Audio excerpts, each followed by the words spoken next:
Hey guys, and welcome back. If you don't know who I am, I'm Angelica Nagy, and this is a literary odyssey where we talk about books and anything else I want to talk about. So I'm actually shocked with how fast February flew by. So this is my February month in review where I talk about all the books that I accomplished reading in February and a look at some of the books that I anticipate reading in the month of March. So let's just go straight into it. One of the first books that I loved in the month of February was The Gigantic Beard That Was Evil. If you want to know more about this book, I did make a standalone book review on it. Very easy read. I finished it in 30 minutes. It's a comic book type panel read, so it's very short. What I got away from it was that it was a depiction of how society reacts to change, only in a more comic form. But this was an excellent book, and I definitely rated it 5 stars on Goodreads and think everyone should pick it up. But moving on. The second book I want to talk about that I finished in the month of February that, while yes, it was good, it didn't make me super excited or want to fully request people to read it at the end, was The Help. Yes, this book was good. It wasn't kind of like my cup of tea.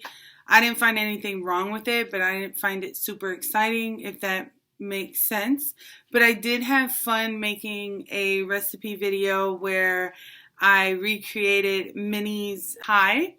So if you are into books where it kind of talks about not so much segregation, but the way white people treated African Americans in the 70s, this is your book. The third book that I read in the month of February was The Time Machine. I tried to focus one book at least on children. And if you don't know the classic start books, I have so many of them.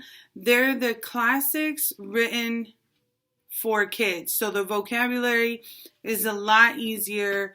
My third graders can definitely read it, and it gives kids the opportunity to get exposed to the classics that us adults have come to love throughout the years.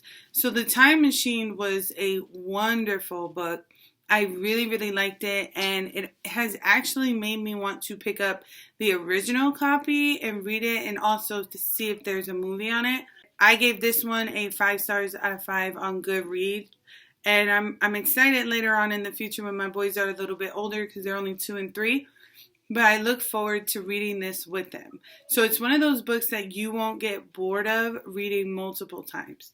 So definitely a good one if you have young readers who are into time travel. And the last book that I read in the month of February was Mr. and Mrs Pennington. Believe it or not, I finished this book this morning. I am an extremely fast reader, and this took me, I want to say, almost 4 months to read. It was horrible. It was boring. This giant book is 546 pages, which personally, I believe a book should be no more than 356. I know that's an odd specific number, but I feel like when you surpass that number, you just come off as if you're trying to reach the word count on an essay. This was too ungodly wordy.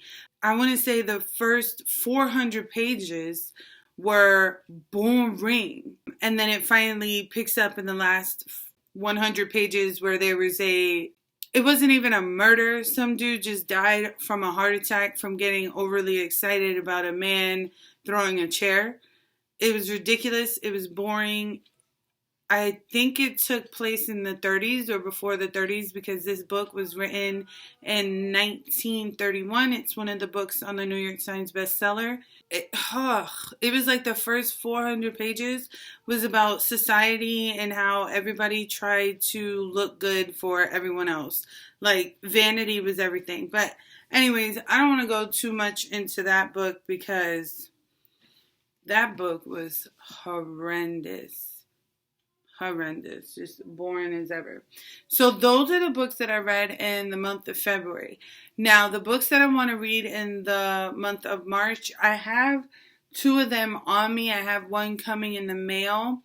I haven't decided yet which kid book I want to read. But this month, for some reason, I want to kind of step away from novel books or, fiction books and focus more on nonfiction and some of the self-help books, because I'm one of those people who are always trying to be better than I was yesterday. So one of the books that I want to read is called Finding Your Element. And the man who wrote this is Sir Ken Robinson. I was introduced to him because every single morning, because I wake up every day at 4:30 in the morning. I'm just a morning person. I love waking up in the morning. I feel extremely productive. What I like to do is when I walk on my treadmill, I like to listen to TED Talks.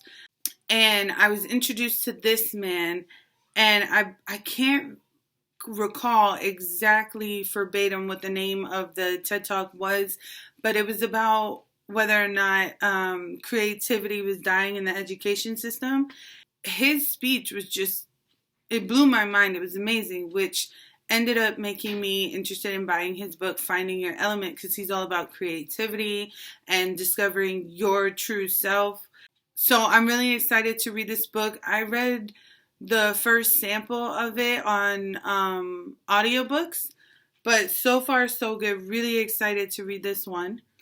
Our second, or let's say ours, because I feel like we're reading this together. But the second book is Atomic Habits. I don't know anything about this book, but I've heard so much about it because I purchased like a subscription of Skillshare. And a lot of people talk about this book in particular because when I do Skillshare, I focus a lot on self-development, organization, professional development, around that category. And then I also like to heavily focus on creativity because I feel like you need a balance in your life. So I'm always fixated on work and developing myself, but then I still try to look at videos that express my creativity through drawing and stuff. But back to the point, a lot of people mention this book called Atomic Habits, and based off of the cover, it says that it's a book about easy and proven ways to build good habits and break bad ones.